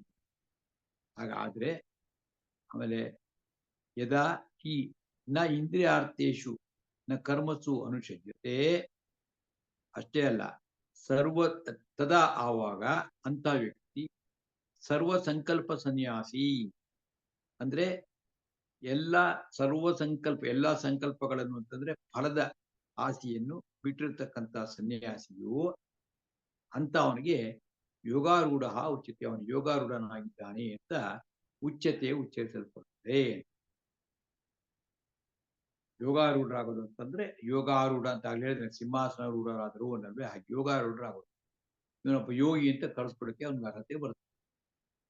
ಯಾರು ಫಲಾಪೇಕ್ಷೆ ಇಟ್ಕೊಂಡು ಪ್ರಸಿದ್ಧಿ ಬೇಕು, ಹೆಸರು ಬೇಕು, ಕೀರ್ತಿ ಬೇಕು, ಜ್ಞಾನ ಪ್ರಶಸ್ತಿ ಬೇಕು, ಪದ್ಮಶ್ರೀ ಬೇಕು, ಭಾರತ ರತ್ನ ಬೇಕು ಅಂತ ಕೆಲಸ ಮಾಡಕ್ ಹೊರಟ್ರೆ ಅಂದ್ರೆ ಯಾರಿಗೂ ಅಂತಾರೆ ಯೋಗಾರೂಢರು ಅಂತ ಹೇಳಿ, ನಮ್ಗೆ ಏನು ಬೇಡ ಅಂತ ಮಾಡ್ತಿರ್ತಾರೆ. ಅಂತವ್ರ ಹಿಂದೆ ಬೇಕಾದಂತ ಫಲ ಸಿಕ್ಬಿಡುತ್ತೆ. ನಾವು ಕರ್ಮದಲ್ಲಿ ಆಸಕ್ತರಾಗಿ ಸಂತೋಷವಾಗಿ ಕೆಲಸ ಮಾಡ್ತಾ ಹೋಗ್ತೇವೆ, ಫಲ ಅದ್ರ ಪಾಡದ ಹಿಂದೆ ಬರ್ತೀವಿ, ನಾವು ಅದ್ರ ಹಿಂದೆ ಹೋಗಬಾರ್ದು. ಯದಾ ಹೀನೇಂದ್ರಿಯಾರ್ಥೇಷು ನ ಕರ್ಮಸು ಅನುಷಜ್ಯತೆ ಸರ್ವಸಂಕಲ್ಪ ಸನ್ಯಾಸಿ ಯೋಗಾರೂಢಸ್ತದೋಚ್ಯತೆ ಅಂತ ಅವ್ರಿಗೆ ಯೋಗಿಗಳನ್ನು ಕರೆಯುತ್ತಾರೆ. ಈ 2 ಶ್ಲೋಕಗಳಿದೆ, ಮುಂದಿನ 5-6 ಬಹಳ ಇಂಪಾರ್ಟೆಂಟು. ಏನ್ರೆ ಯಾಕೆ ಇದೆಲ್ಲ ಹೇಳ್ತಿದಾರಪ್ಪ ಅಂತಂದ್ರೆ, ನಮಗೆ ಬಹಳ ಪ್ರಮುಖವಾಗಿ ನಮ್ಮ ಬದುಕಿಗೆ ನಮಗೆ ಆಸರೆಯಾಗಿ ಹುಟ್ಟಿನಿಂದ ಹಿಡಿದು ಸ್ವಲ್ಪ ಬುದ್ಧಿ ತಿಳಿದಾಗಿಂದ ಹಿಡಿದು ಕೊನೆಯ ಕ್ಷಣ ತನಕ ನಮ್ಮ ಬಾಡಿಯನ್ನ, ನಮ್ಮ ಶರೀರವನ್ನ ಅಥವಾ ನಮ್ಮ ಜೀವನವನ್ನ ಮುಂದಕ್ಕೆ ಕರ್ಕೊಂಡು ಹೋಗ್ತಕ್ಕಂಥದ್ದು ಯಾವ್ದಪ್ಪ ಅಂದ್ರೆ ನಮ್ಮ ಮನಸ್ಸು ಅಲ್ವಾ. ನಾವು ಮನಸ್ಸಿಗೆ ಏನು ಬೇಕು, ಮನಸ್ಸೇ ತಾನೇ ಸುಖ ದುಃಖಗಳಿಗೆ ಎಲ್ಲದಕ್ಕೂ ಮನಸ್ಸೇ ಕಾರಣ. ಇದು ಯಾರು ಇಲ್ಲ ಅಂತ ಹೇಳುದಿಲ್ಲ, ಯಾರು ಯಾವ ಎಂಥ ಅಡ್ವೊಕೇಟ್ ಆರ್ಗ್ಯುಮೆಂಟ್ ಪಡ್ಕೊಳ್ಳಿ, ಯಾವುದು ಮನಸ್ಸೇ ಕಾರಣ. ನಮ್ಮ ಮನಸ್ಸೇನಾದ್ರೂ ಶಾಂತ ಚಿತ್ತವಾಗಿದ್ದು ನೆಮ್ಮದಿಯಾಗಿತ್ತು ಅಂತೇಳಿ ಅದಕ್ಕೆ ಸುಖ ಅಂತ ಕರೀತಾರೆ. ಸೊ ಅದು ಬೇಕಾದ್ರೆ ಏನ್ ಮಾಡಬೇಕು ಅಂದ್ರೆ ಈ ರೀತಿನೇ ಇರ್ಬೇಕು, ಶಾಂತ ಚಿತ್ತತೆ, ಶಾಂತವಾದಂತ ಮನಸ್ಸು ಮತ್ತು ನಿಸ್ವಾರ್ಥವಾಗಿ ಕರ್ಮಗಳು ಮಾಡೋದು. ಹಾಗನ್ಕು ಫಲ ಬೇಡ ಅಂತಲ್ಲ, ಫಲ ನಮ್ಮ ಮುಂದೆ ಇರಬಾರ್ದು, ಫಲ ನಮ್ಮ ಹಿಂದೆ ಇರಬೇಕು. ನಾವು ಮುಂದೆ, ಫಲ ನಮ್ಮ ಹಿಂದೆ, ಅದೇ ಆಗದೆ ಬರುತ್ತೆ. ಕೆಲಸ ಮಾಡ್ತಾ ಹೋಗ್ತಿರ್ಬೇಕು. ಹೀಗಿದ್ರೆ ಅವ್ನು ನಿಷ್ಕಾಮ ಯೋಗಿ ಅಂತ ಕಲ್ಸ್ಕೊಡ್ತಾನೆ. ಅದರಿಂದ ಮನಸ್ಸನ್ನ ಶುದ್ಧೀಕರಣ, ಮನಸ್ಸು ಇಂಪಾರ್ಟೆಂಟ್. ಅನೇಕ ಬಾರಿ ಪದೇ ಪದೇ ರಿಪೀಟ್ ಮಾಡ್ತಿರ್ತೀನಿ. ಏನಪ್ಪಾ ಅಂತಂದ್ರೆ, ಶರೀರವನ್ನು ಶುದ್ಧಿ ಮಾಡ್ಕೊಳಕ್ಕೋಸ್ಕರ ಸೀಕಾಯಿ ಇರ್ಬೋದು, ಹಮಾಮ್ ಸೋಪ್ ಮತ್ತೆ, ರೆಕ್ಸೋನಾ ಸೋಪ್ ಮತ್ತೆ, ಲೈಫ್ ಬಾಯ್ ಸೋಪ್ ಮತ್ತೆ ಹಾಕಿ ಉಜ್ಜಿ ತಿಕ್ಕಿ ಸ್ನಾನ ಮಾಡಿ ಸೆಂಟ್ ಹಾಕೊಂಡಿರ್ತೇವೆ. ಮನೆ ಶರೀರ ಚೆನ್ನಾಗಿರ್ಬೇಕು, ಕರೆಕ್ಟ್ ಹಾಗೆ ಇರ್ಬೇಕು, ತಪ್ಪೇನಿಲ್ಲ. ಆದ್ರೆ ಶರೀರದ ಒಳಗಡೆ ಇರತಕ್ಕಂಥ ಮನಸ್ಸು ಅಂತ ಏನಿದೆ, ಮನಸ್ಸು ಬುದ್ಧಿ ಚಿತ್ತ, ಇದು ಅದೇ ತಾನೇ ನಮ್ಮ ವ್ಯಕ್ತಿತ್ವ ನಿರ್ಮಾಣ ಮಾಡ್ತಕ್ಕಂಥ ಸಂಗತಿ. ಆ ಮನಸ್ಸಿನ ಕಡೆ ಗಮನ ಬೇಕೋ ಬೇಡೋ, ಮನಸ್ಸನ್ನು ನಿರ್ಮಲ ಮಾಡೋಕೋ ಬೇಡೋ, ಮನಸ್ಸನ್ನು ಶುದ್ಧೀಕರಣ ಮಾಡೋಕೋ ಬೇಡ, ಅದಕ್ಕೋಸ್ಕರ ಬೇಕಾಗಿರ್ತಕ್ಕಂಥದ್ದು ಭಗವದ್ಗೀತೆ ಮತ್ತು ನಮ್ಮ ಚಿಂತನೆ. ಯಾರ ಮನಸ್ಸು ನಿರ್ಮಲ ಆಗುತ್ತೋ, ಶಾಂತವಾಗಿರುತ್ತೋ ಅಂತವ್ರು ಸುಖವಾಗಿರ್ತಾರೆ, ಅವ್ರು ಯಾವ ಟೆನ್ಷನ್ ಇರಲ್ಲ ಅವ್ರಿಗೆ. ಸೊ ಅದಕ್ಕೋಸ್ಕರ ಮನಸ್ಸು ಅಂದ್ರೆ ಏನು ಅಂತ ಹೇಳತಕ್ಕಂಥದ್ದು 2 ಶ್ಲೋಕ. ಉದ್ಧರೇದ ಆತ್ಮನಾತ್ಮಾನಂ ನಾತ್ಮಾನಂ ಅವಸಾದಯೇತ್ ಆತ್ಮೈವ ಚ್ಯಾತ್ಮನೋ ಬಂಧು ಆತ್ಮೈವ ರಿಪುರಾತ್ಮನಃ ಉದ್ಧರೇತ್ ಆತ್ಮನ ಆತ್ಮಾನಂ ನ ಆತ್ಮಾನಂ ಅವಸಾದಯೇತ್. ಆತ್ಮ ಇವ ಈ ಆತ್ಮನೋ ಆತ್ಮನಃ ಬಂಧು ಆತ್ಮ ಇವ ರಿಪು ಆತ್ಮನಃ. ನೋಡಿ, ಆತ್ಮ ಅಂತಂದ್ರೆ ಅರ್ಥ ಸುಮಾರು 6-7 ಅರ್ಥ ಇದೆ. ಆ ಸಂದರ್ಭಕ್ಕೆ ತಕ್ಕಂತೆ ಅದಕ್ಕೆ ಅರ್ಥ ತಿಳ್ಕೊಬೇಕು. ಆತ್ಮ ಅಂತಂದ್ರೆ ಒಂದು ಭಗವಂತ, ಪರಮಾತ್ಮ. ಜೀವಕ್ಕೂ ಆತ್ಮ ಅಂತ ಕರೀತಾರೆ, ಅದು ಆತ್ಮ. ಸೊ ಒಂದೊಂದು ಜೀವಗಳಿಗೂ ಆತ್ಮ ಅಂತ ಕರೀತಾರೆ. ಇಲ್ಲಿ ತಿರ್ಗಿ ಆತ್ಮ ಅಂದ್ರೆ ಮನಸ್ಸು ಅಂತ ಒಂದು, ಮನಸ್ಸು ಆತ್ಮ ಅಂತ. ಆಮೇಲೆ ನಾನು ಅಂತ ಹೇಳ್ಬೇಕಾಗಿ ಬಂದ್ರೆ ತಾನಾಗಿ ತಾನು ಅಂತ ಹೇಳ್ತೀವಲ್ಲ, ಅಂತ ಶಬ್ದಗಳು ಕೂಡ ಆತ್ಮ ಅಂತ ಬಳಸ್ತೀವಿ. ಸೊ ನೋಡ್ಕೊಳ್ಳೋದಕ್ಕೆ ಅರ್ಥವನ್ನು ನಾನು ಗ್ರಹಿಸ್ಕೋಬೇಕಾಗಿ ಬರ್ತದೆ. ಉದ್ಧರೇತ್, ಈಗ ಆತ್ಮನ ಆತ್ಮಾನ ಉದ್ಧರೇತ್. ಆತ್ಮನ ತನ್ನ ಮೂಲಕವಾಗಿಯೇ ನಾವೇ ನಮ್ಮನ್ನ ಉದ್ಧಾರ ಮಾಡ್ಕೋಬೇಕು. ಆತ್ಮನ ಆತ್ಮಾನ ಉದ್ಧರೇತ್ ಅಂದ್ರೆ ನಾವೇನೆ ನಮ್ಮನ್ನು ಉದ್ಧಾರ ಮಾಡ್ಕೋಬೇಕು. ನಮ್ಮನ್ನ ಉದ್ಧಾರ ಮಾಡಿಸ್ಬೇಕಲ್ವಾ? ನಮ್ಮನ್ನು ಯಾರು ಉದ್ಧಾರ ಮಾಡ್ತಾರೆ ಹೇಳಿ? ದಾರಿ ತೋರಿಸ್ಬೋದು. ಬಟ್ ನಾವು ಉದ್ಧಾರ ಆಗಬೇಕು. ನಾವು ಉದ್ಧಾರ ಆಗಕ್ಕೆ ನಾವೇ ಪ್ರಯತ್ನ ಮಾಡಬೇಕು. ಆತ್ಮನ ಆತ್ಮಾನಂ ಉದ್ಧರಿ ಅಥವಾ ಆತ್ಮಾನಂ ನ ಅವಸಾದಿ.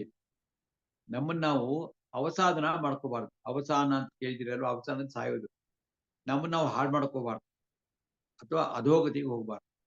ಅಂದ್ರೆ ಆತ್ಮಾನಂ ನ ಅವಸಾದಿ. ಅವಸಾದನ ಅಂತಂದ್ರೆ ಅವಸಾನ, ಕನ್ನಡದ ಶಬ್ದ. ನಮ್ಮನ್ನು ನಾವು ಹಾಳು ಮಾಡ್ಕೋಬಾರ್ದ್ರಿ, ಉದ್ಧಾರ ಆಗ್ಬೇಕು ನಾವು. ಏಕೆಂದ್ರೆ ಆತ್ಮ ಏವ ಆತ್ಮನಃ ಬಂಧು. ಆತ್ಮ ಏವ ಆತ್ಮನ ಅಂದ್ರೆ ಮನುಷ್ಯನಿಗೆ ಮನಸ್ಸೇ ಬಂಧು. ಮನುಷ್ಯನಿಗೆ ಮನಸ್ಸೇ ಬಂಧು. ಅದೇ ರೀತಿ ಆತ್ಮ ಏವ ಆತ್ಮನಃ ರಿಪು. ತನಗೆ ತಾನೇ ಶತ್ರು. ರಿಪು ಅಂದ್ರೆ ಶತ್ರು. ತನಗೆ ತಾನೇ ಬಂಧು. ಆ ಮನಸ್ಸು ಏನಿದೆ ಅದು ನಮಗ್ ಬಂಧುನೂ ಆಗ್ಬೋದು, ಶತ್ರುನೂ ಆಗ್ಬೋದು. ಬೇರೆ ಯಾರು ಅಲ್ಲ, ನಮಗ್ ನಾವೇ ಶತ್ರು ಆಗ್ತೀವಿ, ನಮಗ್ ನಾವೇ ಬಂಧುಗಳು ಆಗ್ತೀವಿ. ಹೇಗೆ ಅಂತ ಮುಂದಿನ ಶ್ಲೋಕದಲ್ಲಿ ಹೇಳ್ತಾರೆ. ಉದ್ಧಾರ ಆಗ್ಬೇಕು ಅಂತಂದ್ರೆ ಪ್ರತಿಯೊಬ್ಬರಿಗೂ ನೋಡಿ ಈ ಚಿಂತೆ ಇರಬೇಕು. ನನ್ನ ವ್ಯಕ್ತಿತ್ವ ಏನಿದೆ, ನನ್ನ ಪರ್ಸನಾಲಿಟಿ ಏನಿದೆ, ನಾನು ಬೆಳಿಬೇಕು. ನಾವು ಕೇವಲ ಸಂಪಾದನೆ, ಹಣ, ಕಾಸು, ಪ್ರಸಿದ್ಧಿ, ಕೀರ್ತಿ ಮುಳುಗಿರಬಾರ್ದು. ಒಂದ್ ನಿಮಿಷ.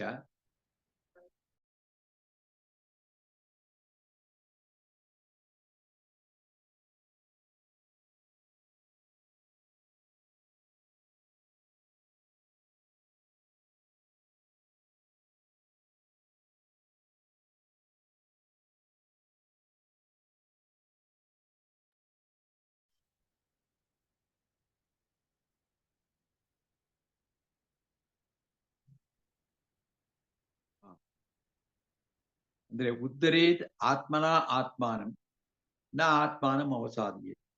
ಆತ್ಮ ಏವ ಹಿ ಆತ್ಮನೋ ಬಂಧು ಆತ್ಮ ಏವ ರಿಪು ಆತ್ಮನಃ. ತನಗೆ ತಾನೇ ಶತ್ರು, ತನಗೆ ತಾನೇ ಬಂಧು. ಏಂದ್ರೆ ಬದುಕಿನಲ್ಲಿ ನಾವು ಉದ್ಧಾರ ಆಗ್ಬೇಕು ಅಂತಂದ್ರೆ ನಾವು ಎಷ್ಟು ಮನೆ ಕೊಂಡ್ಕೊಂಡ್ವಿ, ಎಷ್ಟು ಆಸ್ತಿ ಮಾಡಿದ್ವಿ, ಎಷ್ಟು ಲಕ್ಷ ರೂಪಾಯಿ ಸಂಪಾದನೆ ಮಾಡ್ತೀವಿ, ಅದೆಲ್ಲ ಕೂಡ ಸೆಕೆಂಡರಿ ಥಿಂಗ್ಸ್. ಪ್ರೈಮರಿ ಥಿಂಗ್ಸ್ ಅಂತಂದ್ರೆ ನಾವು ಸಮಾಜಕ್ಕೆ ಉಪಯೋಗ ಆಗುತ್ತ ವ್ಯಕ್ತಿಯಾಗಿ ಬದುಕಬೇಕು. ಹೋಗಿ ಸಮಾಜ ಅಂದ್ರೆ ತುಂಬಾ ದೊಡ್ಡದಪ್ಪ ಬೇಡ, ಮನೆ ಪಕ್ಷ ನಮ್ಮ ಕುಟುಂಬದವರು ಇರ್ತಾರೆ, ಬಂಧು ಬಂಧುರು ಇರ್ತಾರೆ, ಅವ್ರಿಗೆಲ್ಲರೂ ಕೂಡ ಬೇಕಾದಂತ ವ್ಯಕ್ತಿಯಾಗಿರ್ಬೇಕು. We should be useful for the society. ಮತ್ತೆ ನಮಗೆ ಯಾವುದೇ ವ್ಯಕ್ತಿಗೆ ತಮ್ಮ ಜೀವನದ ಕೊನೆಯ ಭಾಗಕ್ಕೆ ಬಂದಾಗ ಏನಪ್ಪಾ ನನ್ನ ಬದುಕು ಹೆಂಗಾಯ್ತು ಅಂತ ಅವಲೋಕನ ಮಾಡ್ಕೊಂಡ್ರೆ ನಮ್ಮ ಬದುಕಿದ್ ಸಾರ್ಥಕ ಆಯ್ತು, ನನ್ನಿಂದ ತುಂಬಾ ಜನಕ್ಕೆ ಉಪಯೋಗ ಆಯ್ತು ಅಂತ ಹೇಳುವಂತಹದ್ದು ಆಗಬೇಕು. ಹಾಗಿದ್ದಾಗ ಸಮಾಧಾನವಾಗಿ ಇರ್ತಾರೆ. ಅದು ಯಾರ ಬದುಕು ಯಾವ್ದಕ್ಕೋಸ್ಕರ ಒದ್ದಾಡಿ ಏನೆಲ್ಲಾ ಮಾಡಿದ್ರು ಕೊನೆಗೆ ಅಂತಿಮವಾಗಿ ಏನಪ್ಪಾ ಅಂತಂದ್ರೆ 3 ಕಾಸು ಉಪಯೋಗ ಆಗ್ಲಿಲ್ಲ, ಸಮಾಜಕ್ಕೆ ಉಪಯೋಗ ಆಗ್ಲಿಲ್ಲ, ಸಮಾಜ ಕಂಟಕ ಆಯ್ತು ಅನ್ಕೊಂಡು ಹಂಗೆ ಯಾಕೆ ಬದುಕ್ಬೇಕಾದ್ರೆ? ಅದಕ್ಕೆ ಉದ್ಧಾರ ಆಗ್ಬೇಕಾಗಿ ಬಂದು ಏನ್ ಮಾಡ್ಬೇಕು? ಫಸ್ಟ್ ಉದ್ಧಾರ ಆಗ್ಬೇಕು, ಬೇಕೋ ಬೇಡ ಯೋಚನೆ ಮಾಡಿ. ನಾವು ಉದ್ಧಾರ ಆಗ್ಬೇಕು ಅಂದ್ರೆ ನಮ್ಮ ಬದುಕು ಸಾರ್ಥಕ ಆಗ್ಬೇಕು. ನಾವು ಬದುಕಿದ್ದು 10 ಜನ ಹೇಳ್ಬೇಕು ಎಂತವ್ರಪ್ಪ ಇವರು, ಆ ರೀತಿ ಬದುಕ್ಬೇಕು. ಸೊ ಅದಕ್ಕೆ ಬೇಕಾಗಿರ್ತಕ್ಕಂಥದ್ದು ಯಾವುದು? ಮನಸ್ಸು. ಸೊ ಮನಸ್ಸನ್ನ ನಾವು ಸರಿ ಮಾಡ್ಬೇಕು. ಉದ್ಧಾರ ಆಗ್ಬೇಕು ಅಂದ್ರೆ ಮನಸ್ಸು ರಿಪೇರಿ ಆಗ್ಬೇಕು. ಮನಸ್ಸು ಹೋದ್ರೆ ನಾವು ಸರಿ ಹೋಗ್ಬಿಡ್ಬೇಕು. ಅದೇ ಇಂಪಾರ್ಟೆಂಟ್ ಈ ಶ್ಲೋಕ, ಬಹಳ ಪ್ರಮುಖವಾಗಿರ್ತಕ್ಕಂಥ ಶ್ಲೋಕ. ಉದ್ಧರೇ ಆತ್ಮನ ಆತ್ಮಾನಂ ನಾ ಆತ್ಮಾನಂ ಅವಸಾದಿಯೇತ್. ನಮ್ಮ ಮನಸ್ಸಲ್ಲಿ ಹಾಳಾಗ್ಬಾರ್ದು. ಆತ್ಮ ಏವ ಆತ್ಮನಃ ಬಂಧು, ಆತ್ಮ ಏವ ರಿಪು ಆತ್ಮನಃ. ಈಗ 6ನೇ ಶ್ಲೋಕ. ಬಂಧುರಾತ್ಮ ಆತ್ಮನಸ್ತಸ್ಯ ಯೇನಾತ್ಮೈವಾತ್ಮನಾ ಜಿತಃ ಅನಾತ್ಮನಸ್ತು ಶತ್ರುತ್ವೇ ವರ್ತೇತಾತ್ಮೈವ ಶತ್ರುವತ್. ನೋಡಿ, ಓದೋದು ಸ್ವಲ್ಪ ಉಚ್ಚಾರಣೆ ಎಲ್ಲ ಕಷ್ಟ ಆಗುತ್ತೆ, ಯಾಕಂದ್ರೆ ಪದವಿವೇಗ ಆಗಿರಲ್ಲ. ಪದವಿವೇಗ ಆದ್ರೆ ಓದು ಸುಲಭ ಬರುತ್ತೆ. ಬಂಧು ಆತ್ಮ, ಬಂಧು ಆತ್ಮ, ಅದು ಬಂಧುರಾತ್ಮ ಅಂತ. ಆತ್ಮನಃ ತಸ್ಯ, ಆತ್ಮನಃ ತಸ್ಯ. ನೋಡಿ ಇಷ್ಟಿದೆ, 1 2 3 4 ಶಬ್ದ ಇದೆ. ಬಂಧು ಆತ್ಮ ಆತ್ಮನಃ ತಸ್ಯ ಸೇರ್ಕೊಂಡು ಇಲ್ಲಿ ಬಂಧುರಾತ್ಮ ಬಂಧುರಾತ್ಮಾತ್ಮನಸ್ತಸ್ಯ ಅಂತ ಒಟ್ಟಿಗೆ ಇರುತ್ತೆ. ಏನ ಆತ್ಮ ಏವ ಆತ್ಮನ ಜಿತಃ, ಏನಾತ್ಮ ಇವ ಆತ್ಮನ ಅಂತಿದೆ, ನಮ್ಗೆ ಅರ್ಥ ಆಗಲ್ಲ. ಅದಕ್ಕೆ ಪದವಿಯೋಗ ಮಾಡಬೇಕು. ಏನ ಆತ್ಮ ಏವ ಆತ್ಮನ ಜಿತಃ ಅನಾತ್ಮನಃ ತು ಶತ್ರುತ್ವೇ ವರ್ತೇತ ಆತ್ಮ ಏವ ಶತ್ರುವತ್. ಹೀಗೆ ಪದವಿಯೋಗ ಮಾಡಬೇಕು. ಅದಾದ್ಮೇಲೆ ಏನ ಆತ್ಮನ ಆತ್ಮಾಜಿತಃ, ಏನ ಆತ್ಮನ ಯಾವ ಜೀವಾತ್ಮನ ಅವನಿಂದಲೋ ಅಥವಾ ಯಾವ ಮನಸ್ಸಿನ ಯಾವ ಜೀವದಿಂದ ಆತ್ಮಾಜಿತಃ ಆತ್ಮ ಮನಸ್ಸನ್ನ ಗೆಲ್ಲಲ್ಪಟ್ಟಿದೆಯೋ. ನಾನ್ ಬೇರೆ ಮನಸ್ಸು ಬೇರೆ, ಗೊತ್ತಾನೆ. ನಮ್ಮಿಂದ ನಮ್ಮ ಮನಸ್ಸು ಗೆಲ್ಲಲ್ಪಟ್ಟಿದೀವು ಅಂತ. ಮನಸ್ಸೇ ನಾವಲ್ಲ. ಯಾಕಂದ್ರೆ ನಾವು ಹೇಳಲ್ವಾ, ನನ್ನ ಕೈ ನನ್ನ ಕಾಲು ಅಂತಂದ್ರೆ ಅರ್ಥ ಏನು? ಕಾಲು ಬೇರೆ ನಾನ್ ಬೇರೆ. ಹಂಗೆ ನನ್ನ ಶರೀರ ಅಂದ್ರೆ ನಾನ್ ಬೇರೆ ಶರೀರ ಬೇರೆ. ನನ್ನ ಮನಸ್ಸು ಅಂತ ಹೇಳಲ್ವಾ, ನನ್ನ ಮನಸ್ಸು. ಸೊ ಮನಸ್ಸು ಬೇರೆ ನಾನ್ ಬೇರೆ. ಸೊ ನನ್ನಿಂದ ಯಾರಿಂದ ಅವರ ಮನಸ್ಸು ಮನಸ್ಸನ್ನು ಗೆಲ್ಲೋದಂದ್ರೆ ಅರ್ಥ ಏನಂತಾರೆ? ಇಂದ್ರಿಯಗಳು ಸ್ವತಃ ಅದು ಇಂಡಿಪೆಂಡೆಂಟ್ ಅಲ್ಲ. It depends on the mind. ಮನಸ್ಸು ಹೇಳಿದ್ರೆ ಕಣ್ಣು ನೋಡೋದ್ರೆ ನೋಡುತ್ತೆ, ಅದು ನೋಡೋದಿಲ್ಲ. ಮನಸ್ಸು ಹೇಳಿದ್ರೆ ನಾಲಿಗೆ ರುಚಿ ನೋಡುತ್ತೆ, ಇದ್ರೆ ಮನಸ್ಸು ಹೇಳಿಲ್ಲ ಅಂದ್ರೆ ಅದು ತಿನ್ನಕ್ಕೆ ಹೋಗೋದೇ ಅಲ್ಲ. ಅದರಿಂದ ಮನಸ್ಸೇ ಇಂಪಾರ್ಟೆಂಟ್. ಹಿಂಗೆ ಯಾರ ಏನ ಆತ್ಮನ ಆತ್ಮಾಜಿತಃ, ಯಾರಿಂದ ಅವರ ಮನಸ್ಸುಗಳು ಗೆಲ್ಲಲ್ಪಟ್ಟಿದೆಯೋ, ತಸ್ಯ ಆತ್ಮನಃ ಆತ್ಮ ಇವ ಬಂಧು. ತಸ್ಯ ಆತ್ಮನಃ ಅಂತ ಜೀವನಿಗೆ, ಅಂತ ವ್ಯಕ್ತಿಗೆ ಆತ್ಮ ಇವ ಬಂಧು, ಆತ್ಮನೇ ಬಂಧು. ಯಾರ ಮನಸ್ಸು ಗೆದ್ದಿದ್ಯೋ, ಯಾರ ಮನಸ್ಸನ್ನು ಗೆದ್ದಿದ್ದಾರೋ ಅವ್ರಿಗೆ ಅವ್ರ ಮನಸ್ಸೇ ಬಂಧು. ಅದೇ ತರದಲ್ಲಿ ಅನಾತ್ಮನಃ ತು, ತು ಅಂದ್ರೆ ಆದರೆ ಅಂತ. ಅನಾತ್ಮನ ಸ್ತೂತಿ ಅನಾತ್ಮನಃ ಅಂತಂದ್ರೆ ಯಾರ ಮನಸ್ಸನ್ನು ಗೆದ್ದಿಲ್ವೋ ಅಂತದ್ದು ಶತ್ರುತ್ವೇ ವರ್ತೇತ. ನೋಡಿ, ಅನಾತ್ಮನಃ ಅಂತಂದ್ರೆ ಯಾರ ಮನಸ್ಸು ಗೆಲ್ಲಿಲ್ವೋ ಅಂತವ್ರಿಗೆ ಅನಾತ್ಮನ ಅಂತ ಹೇಳ್ತಾರೆ. ಅಂತವ್ರಿಗೆ ಆತ್ಮ ಏವ ಶತ್ರುವತ್, ಅವನೇ ಶತ್ರು, ಅವನ ಮನಸ್ಸೇ ಅವನಿಗೆ ಶತ್ರು. ಶತ್ರುತ್ವೇ ವರ್ತೇತ, ಶತ್ರುತ್ವೇ ವರ್ತೇತ, ಶತ್ರುವಂತೆ ವರ್ತಿಸುತ್ತದೆ.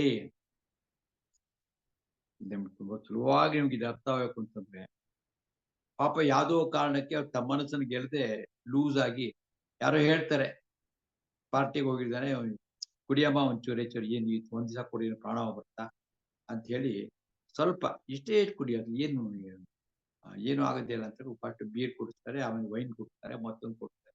ಒಳ್ಳೇದಪ್ಪ ಇದು ಅಂತ ಅವನೇನು ನಿಜಾನಕ್ಕೆ ಅಭ್ಯಾಸ ಆಗುತ್ತೆ. ಆಮೇಲೆ ಏನಂತೆ ಅಂತಂದ್ರೆ ಅವನಿಗೆ ಅದ್ರ ಬಿಡಕ್ಕೆ ಆಗಲ್ಲ. ಈ ಬಿಕಮ್ ಅಡಿಕ್ಟೆಡ್. ಅವ್ನಿಗೆ ಬಿಡ್ಬೇಕು ಅಂತ ಬಹಳ ಆಸೆ, ಆದ್ರೆ ಬಿಡಕ್ಕೆ ಆಗೋದು. ಯಾಕಂದ್ರೆ ಮನಸ್ಸು ಇವ್ನು ಹೇಳ್ದಂಗೆ ಕೇಳೋದು. ಅವ್ರ ಜೀವನವನ್ನೇ ಹಾಳು ಮಾಡ್ಕೊತಾರೆ. ಎಷ್ಟು ಜನ ಬೇಕಾಗ್ತಾರೆ. ಇದು ಬರೀ ಎಕ್ಸಾಂಪಲ್ಗೆ ಅರ್ಥವಾಗ್ಲಿ ಅಂತ ಹೇಳಿದ್ರೆ, ಅದೇ ತರ ಅನೇಕ ಅಭ್ಯಾಸಗಳು ನಮ್ಮನ್ನ ನಾವು ಗೆಲ್ದೇ ಇರೋದ್ರಿಂದ ಅವರು ಹಾಳಾಗ್ಬಿಡ್ತಾರೆ. ಕೆಲವರಿಗೆ ಸಿಹಿ ತಿನ್ಬೇಕು ಅಂತ ಆಸೆ, ತಿನ್ಲಿ ಸಿಹಿನ, ಆದ್ರೆ ಶುಗರ್ ಇದೆಯಪ್ಪ ಸ್ವಲ್ಪ ನೋಡ್ಕೊಂಡು ಸ್ವಲ್ಪ ತಿನ್ನು ಅಂತಂದ್ರೆ ಆಗಲ್ಲ, ತಡ್ಕೊಳಕ್ಕಾಗಲ್ಲ. ಚೆನ್ನಾಗಿ ತಿನ್ಬಾರ್ದು. ನಮ್ಮೊಬ್ಬರು ಶಿವಮೊಗ್ಗಲ್ಲಿ ಒಬ್ರು ಇದ್ರು, ಆಯ್ತಲ್ವಾ, ಅವ್ರು ಒಳ್ಳೆ ಬ್ಯಾಂಕ್ ಆಫೀಸರ್ ಆಗಿ ರಿಟೈರ್ ಆಗಿದೆ. ಆದ್ರೆ ಅವ್ರಿಗೆ ಶುಗರ್ ಬಂದ್ಮೇಲೆ, ಶುಗರ್ ಬಂದು 20 ವರ್ಷ ಆಗಿದೆ. ಡಾಕ್ಟರ್ ಹೇಳಿದ್ದಾರೆ ಒಂದು ವಿಚಿತ್ರವಾದ ಶುಗರ್ಗಳು. ಕೆಲವರು ಬಹಳ ಎಫೆಕ್ಟ್ ಆಗ್ತದೆ, ಎಫೆಕ್ಟ್ ಆಗಲ್ಲ ಜಾಸ್ತಿ. ಸ್ವೀಟ್ ತಿನ್ಲೇಬಾರ್ದು ಅಂದ್ರೆ ಹುಚ್ಚು. ಅಲ್ಲಿ ಹೋಗೋದು, ಸ್ವೀಟ್ ಸ್ಟಾಲ್ಗೆ ಹೋಗೋದು, ಚೆನ್ನಾಗಿ ತಿನ್ಬಿಡೋದು. ಸ್ವೀಟ್ ಅಂಗಡಿಗೆ ಹೋಗೋದು. ಇಲ್ಲ, ಈಗ ಅವ್ರು ಹೋಗ್ಬಿಟ್ರು ಅಂದ್ರೆ ತಮ್ಮನ್ನ ತಾವು ಕಂಟ್ರೋಲ್ ಮಾಡೋಕ್ಕಾಗಿಲ್ಲ ಅಂತಂದ್ರೆ ನಮ್ಮನ್ನ ನಾವು ಕಂಟ್ರೋಲ್ ಮಾಡ್ತೀವಿ. ಇದ್ರೆ ನಮ್ಮ ಮನಸ್ಸೇ, ನಮ್ದೇ ಮನಸ್ಸು. We are the owner of our own mind. ಆ ಮೈಂಡ್ ಅದೇನಿದೆ ಅದೇ ನಮ್ಗೆ ಶತ್ರು ಆಗ್ಬಿಡುತ್ತೆ. ಗೆದ್ದಿದ್ರೆ ಅದ್ ನಮ್ಗೆ ಮಿತ್ರ ಆಗಿರುತ್ತೆ ಅಂತ ಅರ್ಥ. ನೋಡಿ, ಬಂಧು ಆತ್ಮ, ಆತ್ಮನಃ ತಸ್ಯ, ತಸ್ಯ ಅಂದ್ರೆ ಅವನ, ಅವನಿಗೆ ಬಂಧು ಆಗತ್ತೆ. ಅವನ ಮನಸ್ಸೇ ಬಂಧು ಆಗತ್ತೆ. ಯಾರಿಗೆ ಅಂದ್ರೆ ಏನ ಆತ್ಮ ಏವ ಆತ್ಮನ ಜಿತ, ಯಾರಿಂದ ಮನಸ್ಸು ಗೆಲ್ಲಲ್ಪಟ್ಟಿದೆಯೋ ಅಂತ. ಅನಾತ್ಮನಸ್ತು ಶತ್ರುತ್ವೇ ವರ್ತೇತ, ಆತ್ಮೈವ ಶತ್ರು. ಅವನಿಗೆ ತನ್ನ ಮನಸ್ಸೇ ತನಗೆ ಶತ್ರುವಂತೆ ನೋಡ್ಕೊಳ್ಳುತ್ತೆ, ದಾರಿ ತಪ್ಪಿಸುತ್ತದ್ದು. ಅನಾತ್ಮನಸ್ತು, ಅನಾತ್ಮನ ಅಂತಂದ್ರೆ ಮನಸ್ಸು ಗೆಲ್ಲದೆ ಇರ್ತಕ್ಕಂಥವ್ರಿಗೆ ಅಂತ. ಏನ್ದ್ರೆ ಇದ್ರಲ್ಲಿ ಬಹಳ ಅನೇಕ ಹೇಳಿದ್ದು ಅರ್ಥವಾಯ್ತು, ಆದ್ರೆ ಹೇಗೆ ಅಂತ ಪ್ರಶ್ನೆ ಬರ್ತದೆ. ಮನಸ್ಸನ್ನು ಗೆಲ್ಲೋದು ಹೆಂಗೆ? ಅನೇಕ ರೀತಿ ಇದೆ. ಫಸ್ಟು ನಾನು ಅಂದ್ರೆ ಶರೀರ ಅಲ್ಲ ಅನ್ನೋದು ನಮ್ಗೆ ನಿಧಾನಕ್ಕೆ ಗೊತ್ತಾಗಬೇಕು. ನಿಧಾನಕ್ಕೆ ಪ್ರಯತ್ನ ಮಾಡಬೇಕು. ಇದು ಇದೇ ಅಧ್ಯಾಯದಲ್ಲಿ ಬರುತ್ತೆ, ಶನೈ ರೂಪರಮೇ ಬುದ್ಧಿ ಅಂತ. ನಿಧಾನವಾಗಿ, ಉದಾಹರಣೆಗೆ ಬೆಳಿಗ್ಗೆ ಒಂದು 5:30, 6 ಗಂಟೆಗೆ ಹೇಳ್ಬೇಕು. ಹೇಳೋದು ಹೆಂಗೆ? ಆಯ್ತು, ಫೇಲ್ಯೂರ್ ಆಗ್ತಾ ಹೋಗುತ್ತೆ. ಏನೇನೋ ಪ್ರಯತ್ನ ಮಾಡೋದು, ಹೇಳೋ ಅಭ್ಯಾಸ ಮಾಡ್ಕೊಂಡು, ಅಭ್ಯಾಸ ಆಗ್ಬೇಕು, ಸರಿ ಹೋಗುತ್ತೆ. ಇಲ್ಲ 8:30, 9 ಗಂಟೆ ತನಕ ಸೂರ್ಯವಂಶಿ, ಸೂರ್ಯ ಹುಟ್ಟಿದ ಮೇಲೆ ಹೇಳುವಂಥದ್ದು, 8 ಗಂಟೆಗೆ ಹೇಳುವಂಥದ್ದು. ಮತ್ತೆ ಕೆಲವರು ಇರ್ತಾರೆ, ಯಾವುದೇ ಒಂದು ನಿಯಮ ಹಾಕೊಳ್ಳಲ್ಲ. ಬೆಳಗಾಗಿದ್ದನ್ನು ಈ ರೀತಿ ಇರಬೇಕು, ಈ ರೀತಿ ಇರಬೇಕು, ಹೀಗೆ ಮಾಡಬೇಕು, ಮಾಡಬಾರ್ದು, ನಥಿಂಗ್. ಹೆಂಗ್ ಬಂದ್ರೆ ಫ್ರೀಲ್ಯಾನ್ಸರ್ ಅಂತಂತ. ಒಂದ್ ದಿವಸ 8 ಗಂಟೆ ಹೇಳಿದ್ರು, ಒಂದು 10 ಗಂಟೆಗೆ ಇದ್ರು. ಆಮೇಲೆ ಹಲ್ಲೆ ಉಜ್ಕೊಳ್ಳಲ್ಲ, ಬೆಡ್ ಕಾಫಿ ಕುಡಿದ್ರು, ಆಮೇಲೆ ಸ್ನಾನನೇ ಮಾಡಲ್ಲ, ಹಂಗೆ ತಿಂಡಿ ತಿಂದ್ರು, ಊಟ ಮಾಡಿದ್ರು. ಒಂದ್ ದಿವಸ ಮಾಡಿದ್ರು, ಒಂದ್ ದಿವಸ ಮಾಡ್ಲಿಲ್ಲ. ಅಂದ್ರೆ they call themselves that they are modern. ಅಂದ್ರೆ ಯಾವುದೇ ಒಂದು ನಿಯಮಕ್ಕೆ ತಮ್ಮನ್ನು ತಾವು ಹಾಕೊಳ್ಳದೆ ಇದ್ರೆ they think that they are great and they are modern ಅಂತ. ಇವತ್ತು ಯುವ ಪೀಳಿಗೆ ತಪ್ಪೋಗ್ತಾ ಇರ್ತಕ್ಕಂಥ ಇದೇ ಕಾರಣಕ್ಕೆ. No discipline. ಯಾರು ಹೇಳಿದ್ರೆ ಅವ್ರಿಗೆ ಏನು ತಲೆ ತಿಂತಾರೆ ಅನ್ಕೊಂಡು. ಇದೆಲ್ಲ ಕೂಡ ಸ್ವಾಭಾವಿಕವಾಗಿ ಸ್ಕೂಲು ಕಾಲೇಜುಗಳಲ್ಲಿ ಬರೆಸ್ಬೇಕಾಗಿದೆ. ಮುಂಚೆ ಇತ್ತು, ನಮ್ಮ ಮೇಷ್ಟ್ರುಗಳು ಮತ್ತೊಬ್ಬರು ಹಾಗಿರ್ತಿದ್ರು. ಹಂಗೆ ನಾವು ಭಯದಿಂದ, ಭಯಭಕ್ತಿಗಳಿಂದ ಕಲಿತಾ ಇದ್ವಿ. ಸೊ ಈಗ ಇಟ್ ಇಸ್ ಬಿಕಮ್ ಬಿಸಿನೆಸ್. ಆವಾಗ ಹಳೆ ಕಾಲದಲ್ಲಿ ಬಿಸಿನೆಸ್ ಆಗಿರ್ತಿರಲ್ಲ ಇದು. ಇದೊಂದು ಅವ್ರಿಗೆ ವಿಶೇಷವಾಗಿ ನಮ್ಮ ಪ್ರೈಮರಿ, ಮಿಡ್ಲ್ ಸ್ಕೂಲು, ಹೈಸ್ಕೂಲ್ ಟೀಚರ್ಸ್ನ ಇವತ್ತಿಗೂ ನಾವು ಮರೆಯೋದೇ ಇಲ್ಲ. ನಮ್ಮೆಲ್ಲರೂ ಜ್ಞಾಪಕ ತುಂಬಾ ನಮ್ಗೆ ಸರಿಯಾದ ದಾರಿಲಿ ತರತಕ್ಕಂಥ. ಅದರಿಂದ ಮನಸ್ಸನ್ನು ಗೆಲ್ತಕ್ಕಂಥದ್ದು ಬಹಳ ಇಂಪಾರ್ಟೆಂಟು. ಮನಸ್ಸನ್ನು ಹಿಡಿತಾ ಇರ್ಬೇಕು. ಆಮೇಲೆ 4ನೇ ಶ್ಲೋಕ, ಅಲ್ಲ ಸಾರಿ 6 ಆಯ್ತಲ್ವಾ, 7ನೇ ಶ್ಲೋಕ. ಇನ್ನೊಂದು ಶ್ಲೋಕ ಹೇಳೋಣ. ಜಿತಾತ್ಮನಃ ಪ್ರಶಾಂತಸ್ಯ ಪರಮಾತ್ಮ ಸಮಾಹಿತಃ ಶೀತೋಷ್ಣ ಸುಖ ದುಃಖೇಷು ತಥಾ ಮಾನಾಪಮಾನಯೋಃ. ಜಿತ ಆತ್ಮನಃ ಪ್ರಶಾಂತಸ್ಯ ಪರಮಾತ್ಮ ಸಮಾಹಿತಃ ಶೀತೋಷ್ಣ ಸುಖ ದುಃಖೇಷು, ಶೀತ ಉಷ್ಣ ಸುಖ ದುಃಖೇಷು ತಥಾ ಮಾನ ಅಪಮಾನಯೋಃ. ನೋಡಿ, ಮನಸ್ಸನ್ನು ಗೆದ್ದೋರ್ ಪರಿಸ್ಥಿತಿ ಹೇಗಿರುತ್ತೆ ಅಂತ, ಅದರ ಫಲ ಹೆಂಗಿರುತ್ತೆ ಅಂತ ನೋಡಿ, ಎಷ್ಟು ಚೆನ್ನಾಗಿರುತ್ತೆ. ಶೀತ, 2ನೇ ಸಾಲು, ಶೀತ ಉಷ್ಣ ಸುಖ ದುಃಖೇಶು ತಥಾ ಮಾನ ಅಪಮಾನಯೋ. ಅಂದ್ರೆ ಶೀತ ಅಂದ್ರೇನು? ಚಳಿ. ಉಷ್ಣ ಅಂದ್ರೆ ಸೆಕೆ. ಸುಖ ದುಃಖ ಎಲ್ಲ ದ್ವಂದ್ವಗಳು. ಈ ಜಗತ್ತೇ ದ್ವಂದ್ವ, ಒಂದಕ್ಕೊಂದಕ್ಕೆ ಇದ್ದೇ ಇರ್ತಲ್ವಾ. ಚಳಿಗಾಲ ಬಂತು, ಬೇಸಿಗೆಗಾಲ ಬಂತು, ಸುಖ ಆಯ್ತು, ದುಃಖ ಆಯ್ತು, ತಥಾ ಹಾಗೇನೆ ಮಾನ ಅಪಮಾನಯೋಹೋ. ತುಂಬಾ ಮರ್ಯಾದೆ ಸಿಕ್ತು, ಹಾರ ತೊರೆ ಹಾಕಿ ಬಹಳ ಹೊಗಳಿದ್ರು, ನಿಮ್ಮಂತ ವ್ಯಕ್ತಿನೇ ಇಲ್ಲ ಅಂತ. ಇನ್ಯಾರೋ ಹೇಳಿದ್ರು, ಅಯ್ಯ ಇವ್ರು ಅಯೋಗ್ಯರೇ ಅಂತ ಬೈದು ಅವಮಾನ ಆಯ್ತು.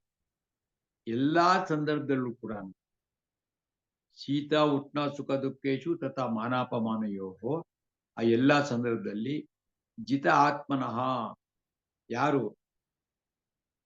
ಪ್ರಶಾಂತವಾಗಿರ್ತಾರೋ ಅಂತ ಸಂದರ್ಭಗಳಲ್ಲಿ ಕೂಡ ಪ್ರಶಾಂತವಾಗಿರು, ಬರೀ ಶಾಂತಿ ಅಲ್ಲ, ಪ್ರಶಾಂತಿ, ಪ್ರಕೃಷ್ಟ ಉತ್ಕೃಷ್ಟವಾದ ಶಾಂತಿ.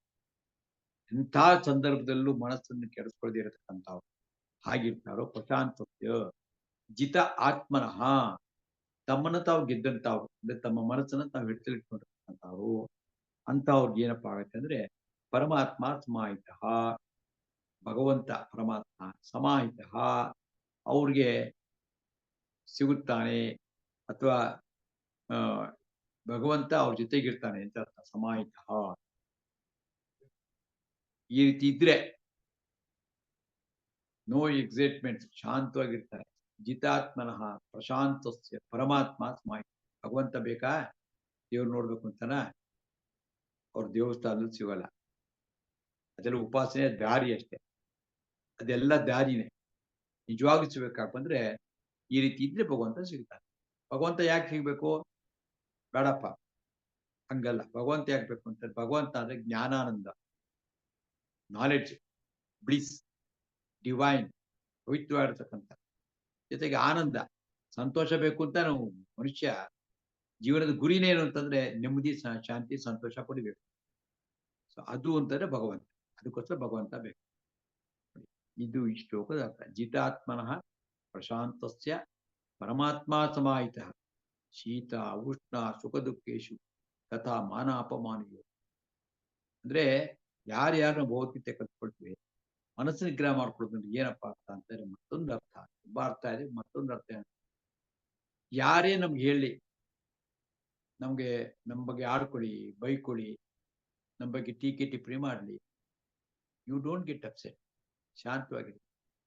ಯಾರೋ ಪಾಪ ಇವತ್ತು ಕೇಳ್ತಾ ಇದ್ರು, ನಾನು ತಪ್ಪು ಕಂಡು ಹಿಡ್ತಾರೆ ನೋಡಿ ನಮ್ಮಲ್ಲಿ, ನಮಗೆ ತಪ್ಪು ಕಂಡು ಹಿಡಿದು ನನಗೆ ಬೇಜಾರಾಗಿ ಬರುತ್ತೆ. ನನಗೆ ಯಾವಾಗಲೂ ತಪ್ಪು ಕಂಡು ಹಿಡಿತಾರೋ ನನ್ನ ಮನೆ ಸಂಸಾರದಲ್ಲಿ. ಅದಕ್ಕೆ ಅವ್ರಿಗೆ ಇದೇ ಹೇಳ್ತಿದ್ದೆ, ನೋಡ್ರಿ, ಬೇರೆಯವ್ರಿಗೆ ಏನಾದ್ರು ಹೇಳಿ ನಾವು ಶಾಂತವಾಗಿರೋದು, don't take it into mind. ಸುಮಾರು ಉದಾಹರಣೆಗಳಿದೆ ಇದಕ್ಕೆ. ನಾಳೆ ವಿಷಯ ವಿಸ್ತಾರವಾಗಿ ನಾಳೆನೂ ತಿಳ್ಕೊಳ್ಳೋಣ.